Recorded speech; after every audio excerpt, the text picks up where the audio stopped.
This is the Dallas Morning News. I'm Talmage Boston, and welcome to this edition of Cross-Examining History, where we explore America's fascinating past and present with our country's leading historians and thought leaders.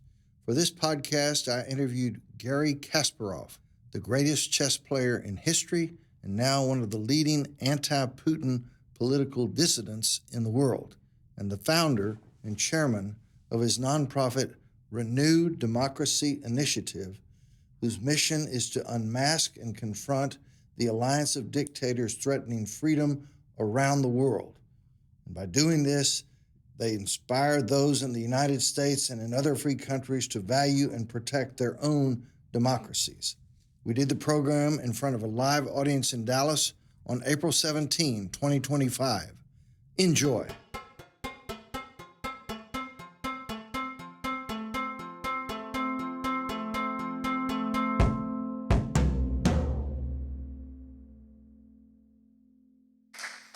Well, I'm sure glad everybody's here. My wife and Claire and I, about 10 years ago, were at the Tate Lecture at SMU, and Garry was a speaker. And I didn't know what to expect. I knew of him from chess. I didn't know about the political dissident side. We probably heard 500 lectures at the Tate Lectures over the years, and I'd put Garry in the top 5. Thank goodness he speaks such good English, so there's not a problem to be able to hear and understand him. But I thought this guy's got passion. He's brilliant, he's got vision. And then I started reading his op-ed pieces in the Wall Street Journal, which consistently are always hitting the mark. So we're so glad you came to Dallas, Garry, and for this presentation on behalf of RDI. Thank you. So let's talk about, we got to start a little bit with chess. That's how you were originally best known. You're now entering a whole new realm, but you wrote a book called How Life Imitates Chess. Life's a game, play to win.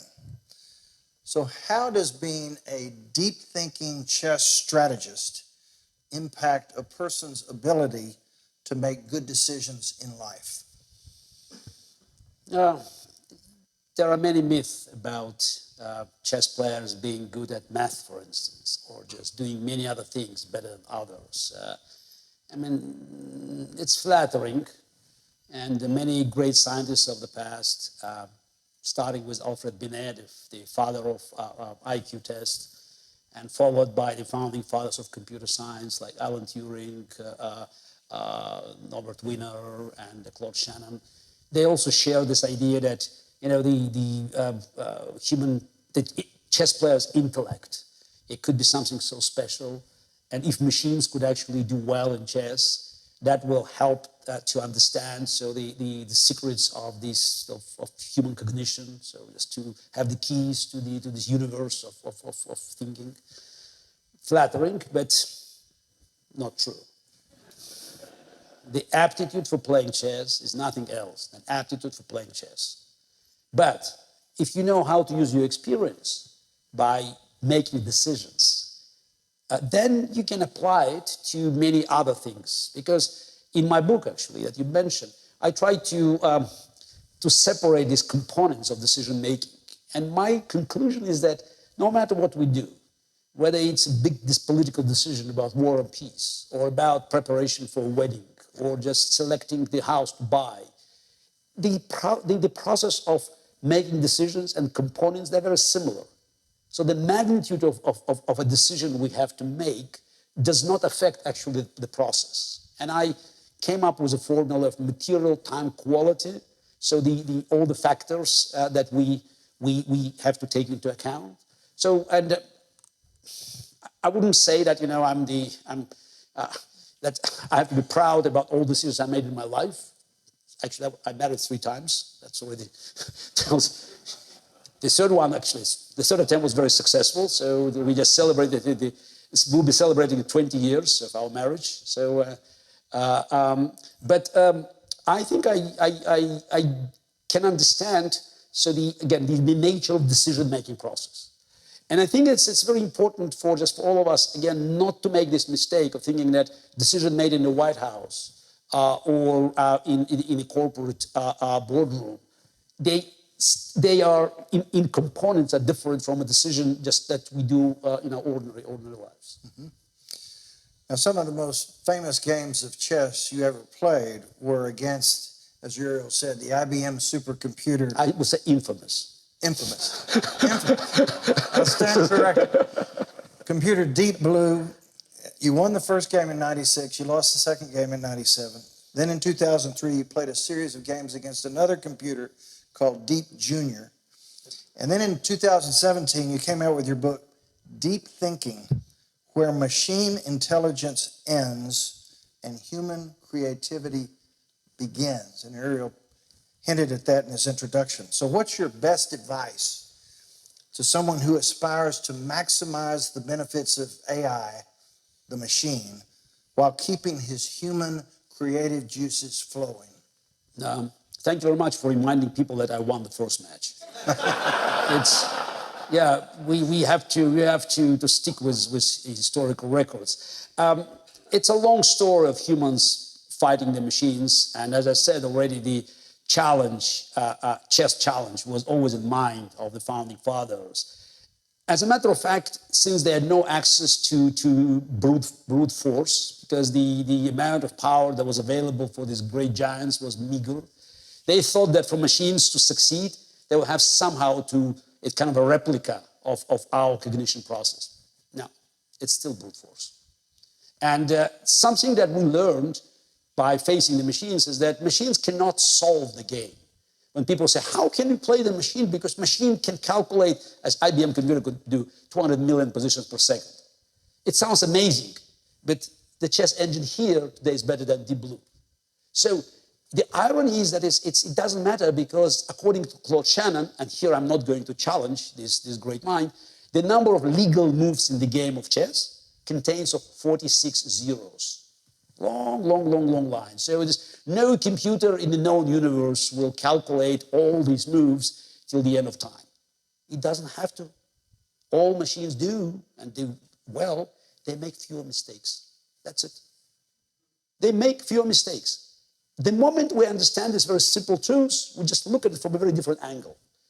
Because you hear people saying, you know, the driverless cars are very dangerous because look, they had an accident last month. How do you know? I saw it on the front page of a newspaper. Exactly. If something goes wrong with the driverless car, it's front page of a newspaper. The fact is that more than 40,000 people have been killed on the road accidents in this country alone, statistics. Again, there's no perfection. That's the second important thing. There's no perfection in this universe. No one can expect 100% perfection.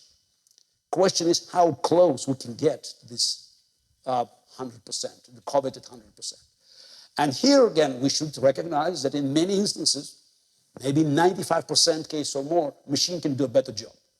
And we have to somehow fight our human pride and to recognize, to understand, to admit that we belong to the last few decimal places.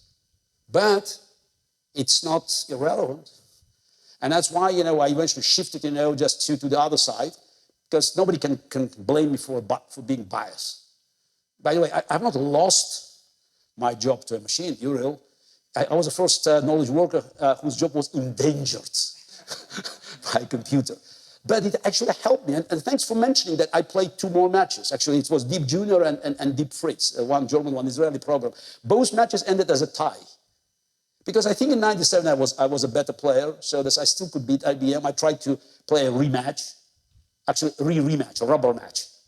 And it was a logic. I won the first one, they won the second one, so how about playing the rubber match? I even spoke to Gershner. I was really angry they turned me down, but I think he was right. IBM shares, just rose 22% in 12 days when they played me.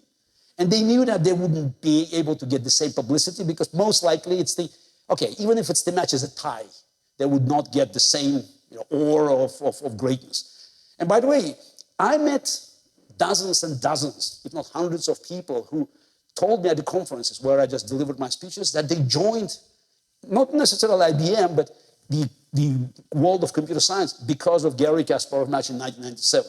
So in 1997, I thought, it would be a curse, like a spot, on my spotless biography, because it was the first match I lost, not against the machine, first match I lost, period, in my life. Now I believe it was a blessing. Because I could say, I sacrifice myself for the greater good of humanity. So it's the, and I just recognized that, yeah, we would probably continue playing. And by the way, I was really angry with them. So really angry because they just retired the machine. But again, it was a good decision. So again, it's for them it was business. I was dreaming about social experiments, but something I learned. And next year in 1998, I came up with the idea what I call advanced chess, human plus machine playing other humans plus machine. How to get together, so the brute force of calculation and human creativity. And ever since, I've been promoting the idea. And these days, I'm a regular guest at many conferences because I have to defend the future of humanity against the army of doomsayers. Yes, empowered by the Hollywood production, Matrix, Terminator, so the end is just around the corner. My message is, look, AI is not a magic wand, but it's not a Terminator. It's not a harbinger of utopia or dystopia. It doesn't buy you a ticket to heaven, but it doesn't open the gates of hell. It's a technology, for God's sake, that we invented. It's technology that endangers, the white-collar jobs. Yes, the same way the technology destroyed agricultural jobs in the 19th century, technology destroyed manufacturing jobs in the 20th century. The difference is that people who are now endangered, they have access to social media and newspapers. Does AI threaten jobs? Absolutely, as every technology before and will do after. It's a bit uncomfortable because it's about, something that we believe was sacred. But why not to accept, the idea of historical progress? Machines made us stronger. Machines made us faster. How about machines making us smarter? Because thanks to these machines, we can actually realize our wildest dreams. There's so many great things we cannot do because we never had access to these thinking machines. Now we can dream about realizing these dreams, whether it's in outer space or underwater, because I think we know less than 4% of our planet. So much can be learned. And for those who say, oh, machines will replace us, I never understood. I'm a big fan of the Terminator movie. I never understood why Skynet wanted to kill humans. And it's just, tell me why. It's just, and I think there are limitations. I could talk for hours about it, but just take my word as I said, there's still room for humans where we're indispensable. And one of creativity is a word I use not accidentally, because creativity is something machines cannot master for a very simple reason. Creativity has a potential notion of failure. You don't know whether it works or doesn't. Failure is not in the machine's universe. It's always bottom line. It's also there's a best return. So the idea of failure just simply doesn't fit the concept of calculation. So we can always make our contribution. Yes, our contribution is little, but because of the brute force, it could have massive effect. Just imagine that you have a very powerful, we're in Texas, very powerful rifle that can shoot 2 miles. All you can do is just, tweak the direction of the bullet by 0.1 millimeter in the barrel. 2 miles, it will be probably half, 20 meters, the difference. That's exactly what we should do. Again, we cannot do much. We have to accept that machines can do a lot of things, but it's for humans still to play a role in identifying what kind of human contribution, unique contribution, could help this specific machine for this specific task. And it's, by the way, it's a creative job. I think that this is the human plus machine is still a winning combination. And that's where we will have, this many more jobs created. What kind of jobs? I don't know.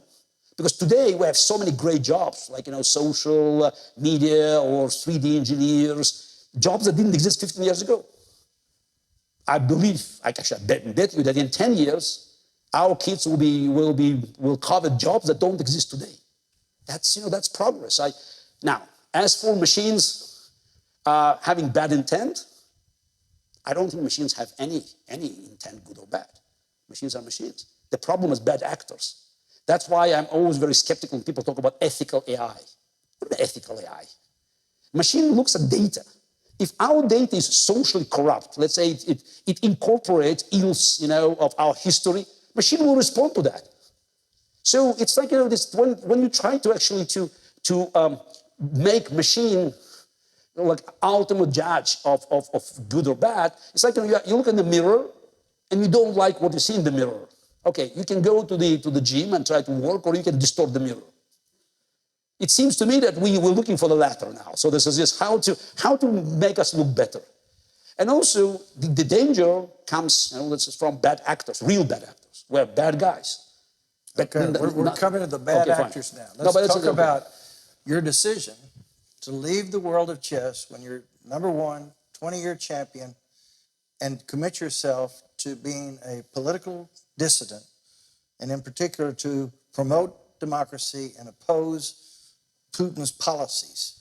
Talk about that decision to leave one life behind and enter a whole new realm. I always knew that I would leave chess at one point, because for me, playing chess was not just about winning. It was about winning. Yeah. Not just about winning. It's just, I learned from my late mother, it's also about making a difference. And that's why I stayed on top for so long, because I always tried to improve my game, just even after winning, which is quite difficult, because you can easily rest on your laurels. But I was always in the process of finding new ideas, pushing the horizon, and the idea was, as long as you challenge your own excellence, you will not run short of opponents. So, but age 40, so I realized, okay, I did so much for the game of chess. Now I have to look elsewhere. And I was shocked by what I saw in my country. Because back in 1991, so we all celebrated, the collapse of the Soviet Union. So I remember in the 80s, that's the great expectations. So in this country, you had Reagan Democrats. I called myself Reagan Communists. Ronald Reagan was a big hero in the Soviet Union, because he called things as they were. Evil empire, evil empire. So this is you could hear this and tear down this wall. Music to our ears. I remember this is in 1987. I was in Germany. I was working with one of the German companies, Atari. This did a 1-year promotional contract, and they were just the top guys from the industry, and they asked me about perestroika. And I said, oh, soon you will see the Berlin Wall going down. They lost interest talking to me because I was an idiot. So Berlin Wall was there for decades. It would stay forever. Okay, it's good. So in 1991 we thought, that's it. The Soviet Union collapsed. I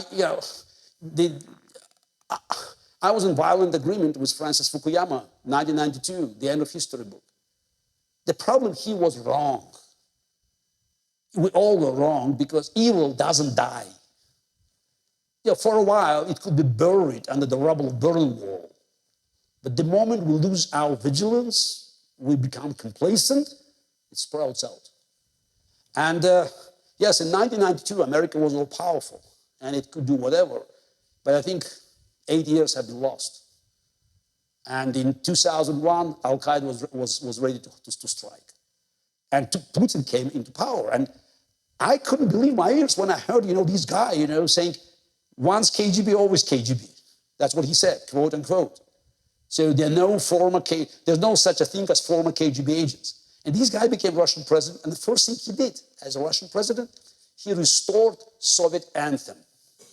Yeah, anthem is symbolic. Exactly. This is so important. That's the message. Restoring Soviet anthem was the first step to start restoring the empire.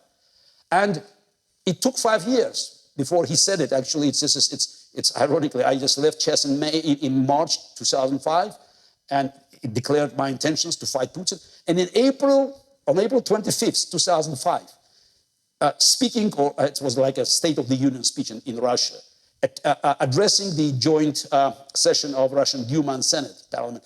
Putin, in his speech, declared his intentions, and he said something which could symbolize his program. The collapse of the Soviet Union was the greatest geopolitical catastrophe of the 20th century. Direct translation from Russian. quote, just letter to letter. So, I mean, I knew he was there. People ask me, how did you know? I listened to him, I say. Because you know what is this? Dictators always lie about what they have done. But very often they tell us exactly what they're going to do. Mein Kampf was published in 1925, and it was a blueprint. But in 1925, Hitler he was the head of a small nationalistic party. Actually, just for for my personal interest, I found out that the first time he was mentioned in the New York Times in 1922. Hitler, just few words. Somebody just head of nationalistic party using anti-Semitism for his own, just self-promotion. Second one in 1924 saying, oh, he left jail. We guess he learned his lesson. He learned his lesson. But in 2005, Putin was not ahead of a small party. He was already second-term president of Russia.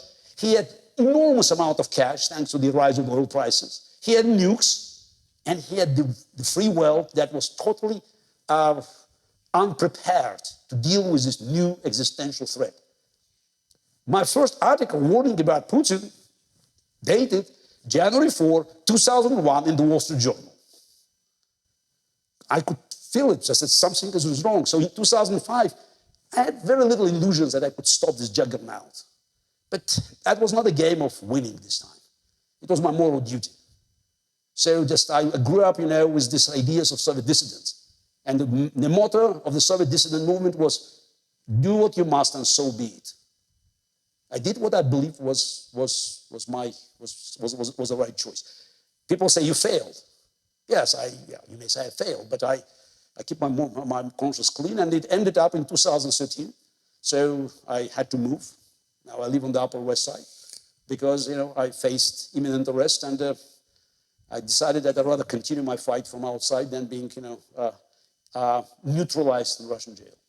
Let's talk about your perception of Putin. You've told us about your initial impression, and upon his becoming president, obviously he's still in power. What's your perception of how much he's changed since he became the president?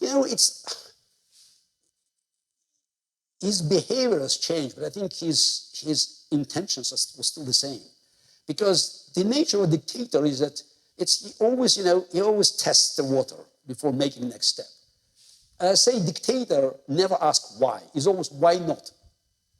And I don't think that back in 2001, Putin had the same plans in his, he wanted it, but he didn't think he could be able to achieve this. Even in 2005, I think he had more modest expectations. But step by step, he just realized, wow, I can do this, I can do that. In 2008, he attacked the Republic of Georgia. By the way, in 2008, he was not yet ready to throw away Russian constitution because it says 2 terms. So he had this shadow ban for 4 years. And again, in America, in Washington and Brussels and Berlin, there was a celebration. We have Medvedev. So, I'm kidding, guys. He's there. And he attacked the Republic of Georgia. I had another article in the Wall Street Journal in mid-August, I think August 15, 2008. And I said, Ukraine would be next. They asked me, okay, there was an interview. How did you know? I said, I looked at the map. I mean, because it's clear, Putin's intention, and he said it. I'm not trying to tell you anything that I invented. I simply follow what Vladimir Putin and his propaganda keep telling the world 24/7. Putin's plans were very clear. Not necessarily take all the territory, but restore Soviet influence. Basically, when he said in Munich in 2007, looking at Bush 43 and other leaders of the free world, NATO must go back to 1997 borders. He meant it. In December 2021, he repeated in this ultimatum. Putin is fighting World War IV, while the free world is concerned or just panicked about World War III. Putin's fighting World War IV because in his mind, in his vision of history, perverted vision of history, World War III was a Cold War that Russia lost. So he's trying to take revenge. Again, that's what they're saying. Just simply listen to them. You don't need to listen to me. Listen to them. I can offer you with some translation if you don't have people who know how to translate from Russian to English. But Putin's plans were very clear. And the weakness of the free world, because it's after Georgia, what's happened? Obama offered him a reset policy. Are you kidding? Reset.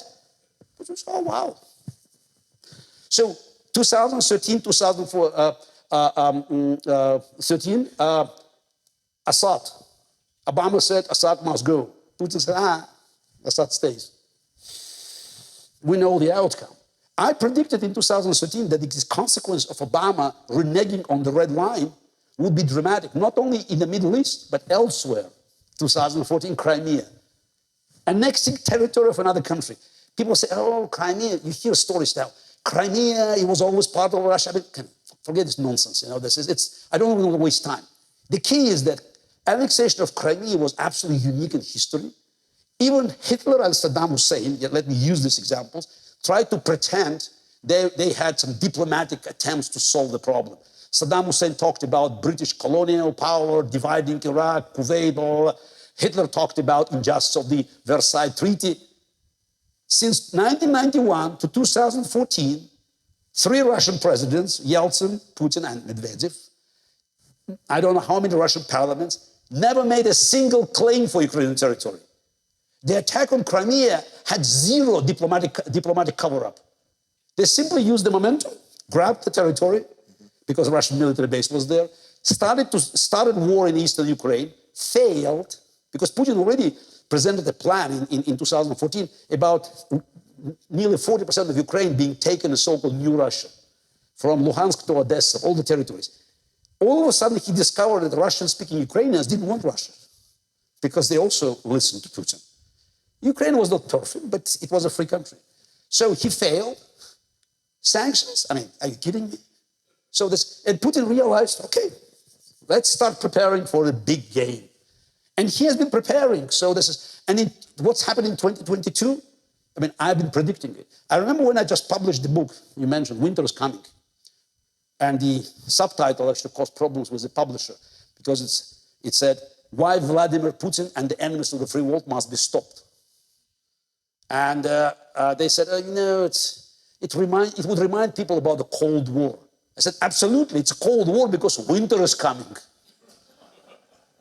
Let's talk about 2022. And a lot of people believe that by reason of the United States and how we withdrew from Afghanistan, that emboldened Putin to make the decision to invade Ukraine. Do you believe? Of course. Absolutely. And okay. I think the withdrawal from Afghanistan was even much worse than Saigon, because I still remember, I'm old enough to remember, and of course Soviet television showed these images in 1975 from the rooftop of the embassy. But this war was lost already, and I'm not here to argue whether you had to do it. The removal of American troops from Afghanistan was not forced by any geopolitical reason. We had less than 5,000 soldiers, no casualties. By the way, of course you have to blame. I mean, Biden administration made so many blunders, and it was the way they walked away, it's a total disaster. But Trump signed the deal. They have to share the blame. Trump signed the deal, which led to the release of thousands of Taliban fighters. And what he did is he negotiated with Taliban directly without Afghan government. And it's said in this part of the world, that was a signal. Americans talk to Taliban. So that's why I'm not surprised to know that in 4 days it's collapsed. Which is, again, it's amazing that American intelligence and American military, they believed that Afghan government could stay for a long time. It collapsed in 4 days. The same people believed that Putin would take over Kyiv in 4 days. It's a 4 years of the war, Ukraine is still there. The problem is, okay, now there's a change of guard in DC, but during Biden years, the same people who made all these blunders, they were still there, making the same decisions, and Trump is in the office for less than 3 months, but there were 4 years where Biden administration could do so many things. Okay, 3 years of the war. Well, let's talk about, Trump has been in office now for 3 months. He's ran saying he could end the war promptly. He's obviously engaged in some type of negotiations. I'll let you finish. Are you optimistic that there is a negotiated solution to bring an end to the war in Ukraine? No. You can negotiate, and I'm in favor of peaceful resolution. But first of all, we have to understand, what do you mean by saying peace? You can capitulate. Capitulation is also peace. You can give Putin everything he wants, and it will be, maybe there will be peace. Of course, there will be no peace. So, again, it's not me. Vladimir Putin and his propaganda keep repeating every day, Ukraine doesn't exist. Ukrainian nation is just part, it's a part of Russia. They just spoke some kind of, broken Russian, and they have to be brought back to Mother Russia. They say that. Anybody who is standing in our way must be eliminated. They say that. Destruction of Ukrainian statehood was, is, and will be Putin's goal. How can you negotiate? Any negotiation for Putin is a temporary ceasefire that he will use to build more forces, because his goal, that's of this redistribution of the world order, is still there. So how does it play out if there's no prospect in your mind of a, there's a prospect. Yeah. Successful negotiation? Where's this going? It's nowhere. That's why Putin keeps, Trump negotiating, Putin keeps killing people. And by the way, America keeps reducing the supply to Ukrainians. Zelensky offered, okay, he doesn't have $50 billion. Europeans, I believe, willing to support. He asked Trump to sell 15 Patriots. To defend, Patriot is a defensive weapon. It's very important. You can't attack this. To defend Ukrainians being killed every day now, they attack civilian infrastructure, exclusively civilian infrastructure. So to compensate for Putin's failures on the front line. Trump hasn't even responded to that. By the way, it's interesting. Somebody's offering to buy American military equipment for billions and billions of dollars, and Trump, who is a big business, art of a deal, ignored it. So when you said the negotiation and asked with whom they're negotiating, if you look at these processes, who is negotiating on the American side? Who the hell is Vitkov? He's not an official, so it's not Marco Rubio. If you're talking about major issue like war in Europe, you have Secretary of State or National Security Advisor or some special envoys, just that part of the government, vis-a-vis Russians, Minister of Foreign Affairs, whoever. People who negotiate now, Vitkov on this side is a Willadiro from Bronx. On the other side, you don't have Russian official. Kirill Dmitriev is somebody called in Russia Putin's wallet. Somebody who has been doing dirty deals for Putin. Now tell me what Vitkov and Dmitriev have been discussing over the last several weeks. Yesterday, Bloomberg reported that one of the ideas that had been discussed, again, Bloomberg reported, is to use frozen Russian funds to buy American Boeings. Brilliant deal, huh? So I'm also taxpayer. We will fund it, and then Trump will start negotiating with Europeans. Can you imagine how much money will change hands in the process? So it's not about real deal, because Putin's war is the only way to stay in power. Russia is a major war camp. In kindergartens, they have a war propaganda now. Hatred to Ukrainians, hatred to America is a part of education in Russia. So what do you expect? For Putin, this war is existential. And the problem is the other side still pretends we can negotiate our way out. It's not just blaming America. Look at Europe. Okay. Europeans still, can't say, what, Ukraine must win, Russia must lose. The only way to end the war is to defeat Putin militarily and make sure that the continuation of the war will be too costly for him. Okay. Let's talk about, because of everything you've said, because of this concern that you've had about the world situation and Putin for as long as you have, led you to create Renew Democracy Initiative, the nonprofit that's sponsoring tonight's event. What led you to say, I need to form an organization and explain what your mission was for that organization? Back in 2007, when we just first got together, the group of friends, I have a few New York moderate Democrats and the group that I called, half-jokingly, refugees from the Wall Street Journal, like Bret Stephens, Mark Laswell, Max Boot, Bill Kristol. So those the conservative intellectuals who couldn't stomach Trump. It was still, it's a very raw idea of having a manifesto, having something just could warn people about threat to democracy that comes from both sides. You have one side attacking the institutions, liberal democracy, other side attacking market economy. Two pillars of the free world. And I thought that, it's this protecting America's republic would be, just it's the best I could do at the time, because when I grew up in the Soviet Union, on the other side of Iron Curtain, I always viewed America as a beacon of hope and fortress of freedom. And hundreds of millions, maybe billions of people had the same opinion. Even today, they still looked at America, maybe not today, but until recently, they looked at America as the beacon of hope, as a shining city on a hill. And I thought that many Americans, and actually I warned about it back in 2016, 2017 in my articles, many Americans didn't feel that, democracy it's not for granted. It's this, as Ronald Reagan said, democracy is never more than one generation away from extinction. And now we're actually living through this. And so many elements of American democracy, of American republic, have not been codified, but it's more like a tradition. Nobody did it before. So what? Sue me.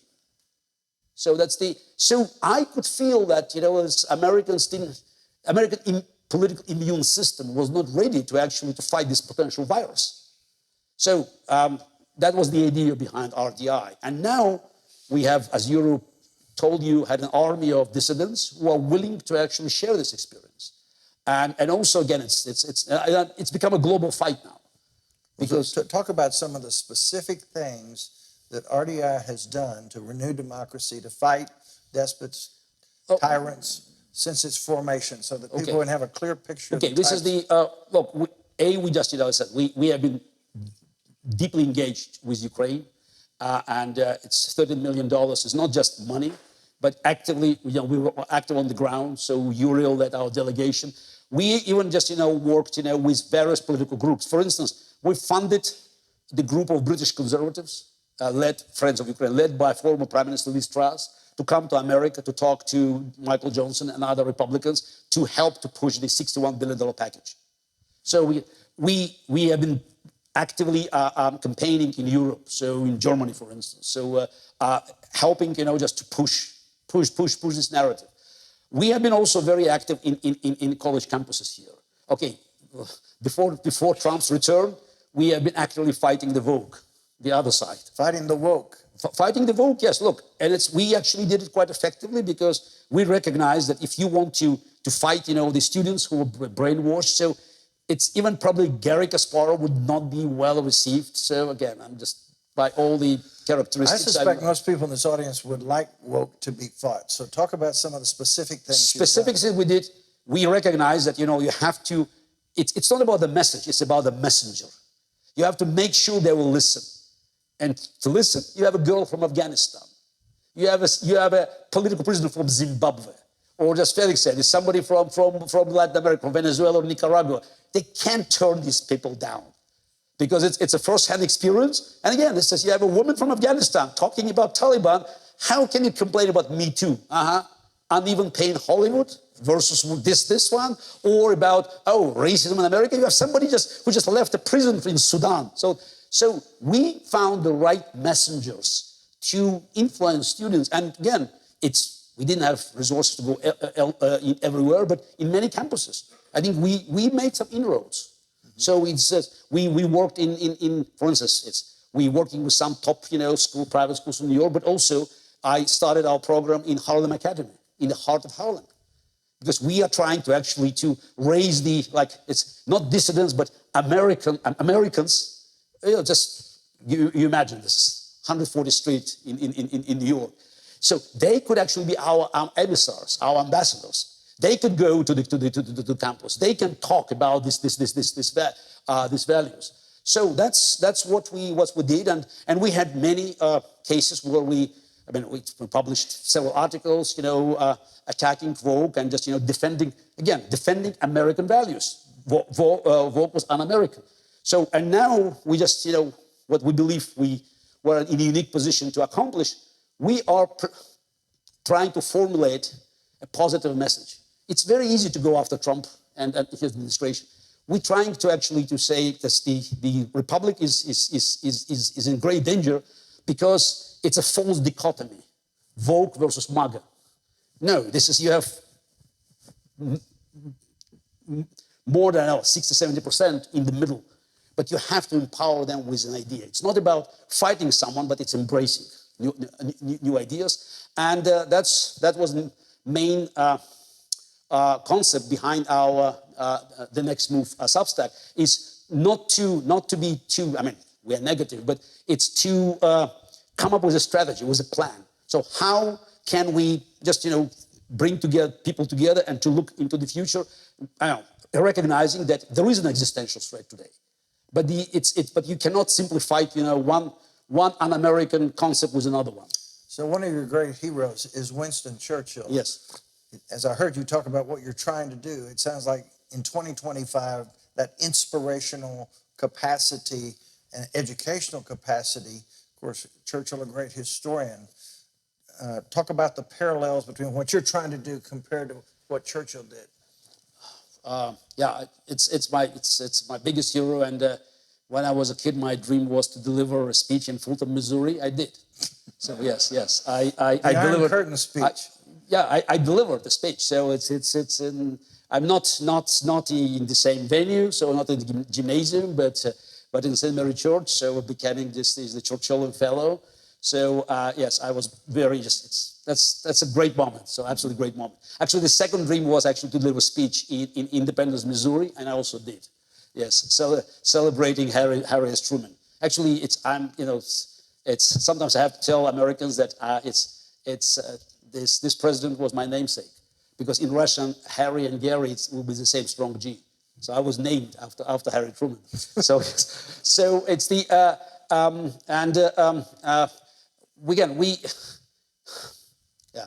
it's memories. Churchill operated in wilderness in the 30s because nobody wanted to hear about the threat. Now, it's not exactly the 30s. I had the same experience. The book I published in 2015, I remember the reviews, especially in New York Times, of course, yes, just blaming me for being, just anti-Obama. Yeah, I criticize Obama, but I have a perfect record of criticizing 6 US presidents. So just as 3 Republicans, 3 Democrats. I talked about policy, but they didn't want to hear the message. So that's why for so long I've been shouting in the wilderness. So, okay, I already lived through this period. Now, today, again, it's what I'm trying to accomplish, again, following the Churchill's power of conviction. I wish I had half of that. So it's to recognize that this war, against Putin is not just, Ukraine. It's a global war, and Putin is it's like a spearhead of the dictators international. And the outcome of the war in Ukraine will be felt everywhere. Maybe in Taiwan. God forbid Putin succeeds in Ukraine. What message does it send to Xi Jinping? Or in Venezuela, or elsewhere? Again, 80% or what, but it's, as Felix said, it's lion's share of population live in an unfree world. And it's our duty, actually, to help people who are fighting against this dictatorship. And Ukrainian war is a decisive factor. And that's why I'm trying to make sure that some politicians will eventually say the magic words, Ukraine must win. Biden administration failed to say that. I even had a long piece, which nobody wanted to take. I put it on Kasparov.com, called History of Betrayal, following simply what Biden administration promised and what they did, actually, what they have not done. So but we still live at a time where they are not willing to say that. Putin's Russia must be defeated. And I'm trying to just rally people behind. Okay, let's talk about that. This is my last question, then we're going to open it up to the audience. And that is, if somebody who's heard what you've said tonight and believes that Putin needs to be taken down, and they make the decision, people here make the decision that they want to support Renewed Democracy Initiative, how is that money going to be spent? What kinds of things will Renewed Democracy Initiative spend that money on in furtherance of the effort to bring down Putin? Look, it's not directly bringing down Putin, it's weakening Putin. So that's one is, we want to strengthen our network of dissidents. And because now fight is also here educating Americans, we would like to extend our programs. Educating Americans is very important. Again, going to Americans, because what we can do is to inspire people to talk to each other. Just a little example. On our Substack, I published an article called "Schumer Was Wrong," criticizing Schumer for minority leader for his decision to actually to accept, the Republican bill. A few days later, we published a piece written by a former member of the Congress, is Mickey Edwards, this famous Republican, one of the founders of Heritage Foundation, and he was also a former member of RDI board. So we published a piece, I would call it "Schumer Was Right." It caused almost, it's a sensation that many people wrote, wow, you published a piece which is opposite, just 100% just opposing your views. I said, exactly, that's the point. We believe we're in a unique position to start a dialogue, to make people talk to each other, because we're not, again, when we talk about Trump, so we're not saying, we're against everything he's doing. Many of his policies, I would support more than 50%, I would support. It's not about policies, it's about methods, it's about tools. So we're trying to defend American Constitution and make sure that next year, 250th anniversary of Declaration of Independence, American Republic will be as strong as it used to be. So that's what we believe we can help people to actually to overcome this difficulty to talk to each other. Because now it's this, you have two massive information ideological bubbles. And you just have to pop them and just make sure good people, now some people are lost, but majority still can talk to each other. We will continue our support for Ukraine. It's very important. Lobbying, again, there's still many Republicans in the House that are willing to support Ukraine. So those are the first key elements for us to move forward. Because again, someone has to do it. And we're 501c3. Technically, we cannot be involved in any political battles directly. If not now, when? If not by this type of organization, who? Who has a question from the audience? Very in the back.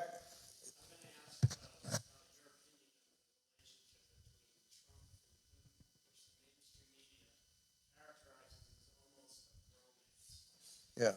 The question is your perception of the relationship between Putin and Trump. So there are things that I know because they're obvious, and there are things I can assume because they somehow coincide with my experience. So what we know is that Trump never criticized Putin, never ever said anything negative about Putin. Never. Maybe I missed it, but I don't think that Trump, who criticized everybody on this planet, from Xi Jinping to let's say McCain, ever said anything negative about Vladimir Putin in person. That's what we know. That's odd. So that already gives you an idea that something is wrong. Trump definitely has a little sympathies to Putin, and unfortunately to many dictators, because I think he envies the way they rule their countries. That's obvious also. So that's very, very clear, because you could see him just being more sympathetic to Kim Jong-un, to Xi Jinping, to Erdogan, to Orban, rather than to Canadians or Europeans. So that's very natural for Trump to actually look for the deal. So the way Trump negotiates, and I already talked about Witkoff, that fits more the way that Putin and oligarchs used to negotiate, rather than doing the normal open negotiations between democratic leaders. So that's what we know. Whether these factors, are also supported by more clandestine relations, I don't know. As somebody who was born and raised in the Soviet Union and had an experience with KGB, I would be very surprised to learn that in 1987, when a flamboyant American multimillionaire arrived in Moscow with his Czech wife, knowing all his character traits, KGB has not tried to recruit him. Whether they succeeded or not, I don't know. But all I know that he had 6 bankruptcies, and every time he was miraculously saved by divine intervention. People say there are many coincidences. I would say I believe in coincidences. I also believe in KGB. Next question. Yeah, Irving. Stand up so everybody can hear you. Very much against Putin, and he has a way to eliminate people who, no matter where they are in the world, to eliminate his people that are against him. Are you concerned about your safety at all, whether in the United States or any place else in the world? Thank you for reminding me. Yeah, yeah. I definitely feel safe here. The answer is, would it help to be concerned? So, am I going to stop doing what I've been doing? No. Many of my friends who marched with me peacefully, we never had any violence in the streets of Moscow or St. Petersburg or other Russian cities. They're either in jail or dead, killed like Boris Nemtsov or Alexei Navalny, or in exile like me. I have 2 standing warrants for my arrest in Russia. I'm not just terrorist, indicted, not convicted, but it's still a process. But also I'm being charged with state treason in Russia. In Putin's Russia, my behavior is treasonous, of course. Which means that I have to be very cautious in selecting countries I visit. I have my Croatian passport, so the country I supported from 1991, the day of independence, and when I had to leave Russia, so they granted me a passport. So I'm a European citizen. I live here on a green card, which I have to renew in 5 months. We'll see if it's being renewed. So, but I still have Croatian passport. So, and I have to make choices by not, visiting countries that I would visit otherwise. I visited, my kids calculated 104 countries, traveling around the world. Now my universe where I could feel safe is probably 1/5 of that. So it's Europe. So I wouldn't go to Mexico. I wouldn't go to Hungary. I wouldn't go to Turkey. So and of course I would not go in any country that has other relations with Putin. I would go to Europe, to Poland, to Lithuania. So ironically, I would feel more safer in Vilnius than, for instance, in Vienna. I wouldn't go into Vienna. It's still a spy city infiltrated by Russians. So I have to make choices. But that's, again. Another question.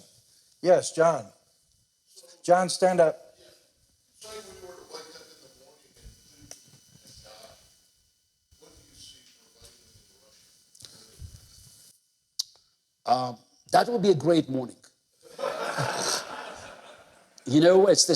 I will definitely, just open a champagne bottle first. We'll celebrate.